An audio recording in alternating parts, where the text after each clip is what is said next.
Jin adalah nama yang dinisbatkan bagi bangsa salah satu makhluk gaib yang merupakan mukallaf, yang dikenai beban hukum syariat sebagaimana juga manusia.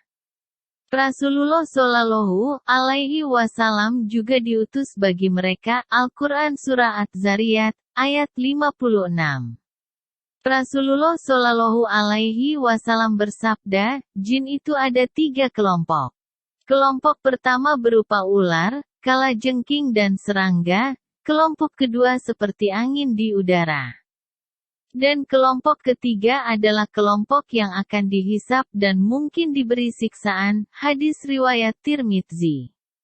Rasulullah Shallallahu Alaihi Wasallam bersabda, jin itu ada 3 kelompok. Yang pertama memiliki sayap, dengannya mereka terbang. Kelompok kedua berupa ular dan anjing, dan kelompok ketiga datang dan pergi. Hadis riwayat Al-Hakim.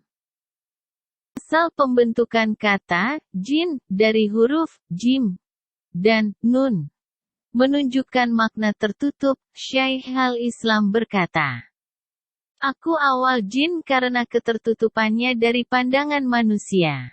Kata jin menurut bahasa Arab berasal dari kata ijtinan, yang berarti istitar, tersembunyi.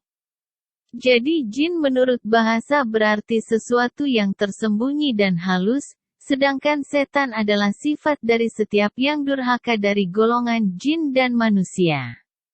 Dalam anggapan orang-orang sebelum Islam datang, jin dianggap sebagai makhluk keramat, yang harus disembah dan orang-orang pada masa tersebut menggambarkannya dalam bentuk patung sembahan mereka. Tentang asal kejadian jin, Allah menjelaskan, kalau manusia pertama dibuat dari tanah, maka jin dibuat dari api yang sangat panas, dijelaskan dalam Al-Quran Surah Al-Hijr dan Ar-Rahman. Bangsa jin, tanah sebenarnya adalah benar-benar ada, seperti yang tertulis dalam Al-Quran pada surat Al-Hijr ayat 27, artinya, dan sesungguhnya kami telah menciptakan manusia, Adam, dari liat kering yang berasal dari lumpur hitam yang bentuk diberi. Dan kami telah ciptakan jin sebelum Adam, dari api yang sangat panas.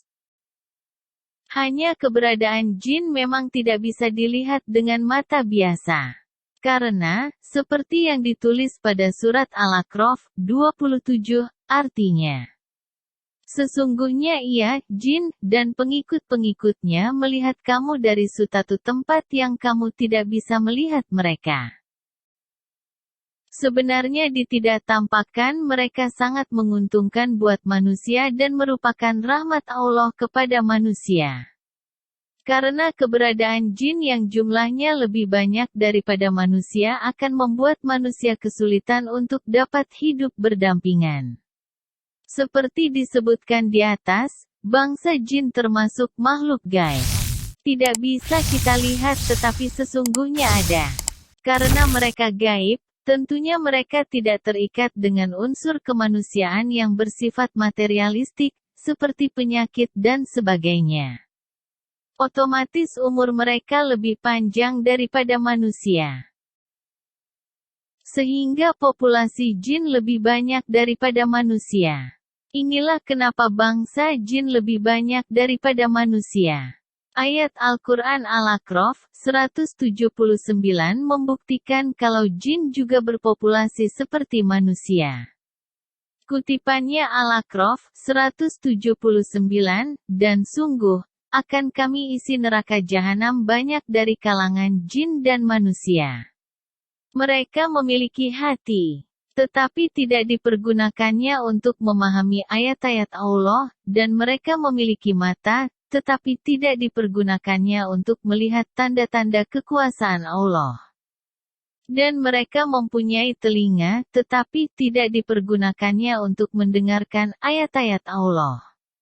Mereka seperti hewan ternak, bahkan lebih sesat lagi. Mereka itulah orang-orang yang lengah.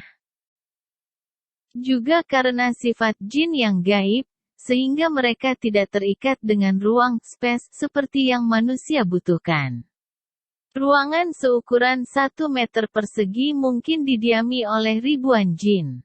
Mari kita kaji ayat Al-Quran Surat An-Naml, 39, artinya, aku, jin Ifrit, sanggup membawanya, singgasana Balkis, kepada Baginda Nabi Sulaiman, sebelum Baginda berdiri dari persidangan ini. Sesungguhnya aku cukup mampu berbuat demikian lagi dipercaya. Ayat ini membuktikan bila jarak yang jauh bukanlah masalah buat bangsa jin. Karena ketidakterikatan mereka pada ruang. Mudah saja mereka bepergian ke tempat yang jauh dalam sekejap, atau tinggal pada ruang yang dalam ukuran manusia sangat kecil.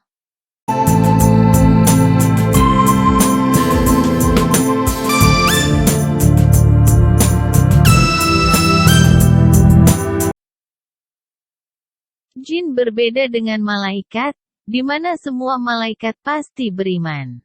Seperti juga manusia, sesungguhnya bangsa jin terdiri dari banyak golongan, tetapi dipisahkan dalam 2 kelompok besar. Yaitu golongan pertama, yang beriman kepada Allah dan telah menjadi mukmin. Sedang golongan kedua yang membangkang kepada Allah, biasa disebut kafir. Mari kita lihat ayat Al-Jin 11, artinya. Dan bahwasanya di antara kami, bangsa jin, ada orang-orang yang soleh, dan ada pula yang tidak demikian. Kami menempuh jalan yang berbeda-beda, kewajiban jin sama dengan kewajiban manusia. Yaitu menyembah Allah dan melaksanakan seluruh perintahnya, seperti tertuang dalam surat Az-Zariyat, 56, artinya, dan aku ciptakan jin dan manusia melainkan supaya mereka menyembahku. Demikian juga balasan atas segala pengingkaran manusia dan jin lakukan, Allah akan berikan balasan kepada manusia dan jin neraka yang sama seperti dalam Al-Quran Surat Al-A'raf, 179, artinya. Dan sesungguhnya telah kami ciptakan untuk isi neraka jahanam kebanyakan dari jin dan manusia, untuk mereka yang kafir. Jin yang beriman dalam proporsi yang sama dengan yang kafir, keberadaan jin yang beriman ini banyak disebutkan dalam Al-Quran diantaranya dalam surat Al-Jin, 1-2, artinya, katakanlah hai Muhammad. Telah diwahyukan kepadaku, bahwa sekelompok jin telah mendengar Al-Quran, lalu mereka berkata, kami telah mendengarkan pembacaan Al-Quran yang menakjubkan. Yang memberi petunjuk kepada jalan yang benar. Lalu kami beriman kepadanya. Dan kami sekali-kali tidak akan mempersekutukan seorang pun dengan Tuhan kami. Bahkan dalam satu hadits disebutkan, dari riwayat Ibnu Mas'ud Nabi Shallallahu Alaihi Wasallam bersabda, artinya, aku juga diutuskan kepada jin. Hadits lain menyebutkan Nabi bahkan dalam satu hadits disebutkan, dari riwayat Ibnu Mas'ud Nabi Shallallahu Alaihi Wasallam bersabda, artinya, aku diperintah membacakan, menyampaikan Al-Quran kepada jin. Di sini sangat jelas bila ada sebagian golongan jin yang mukmin.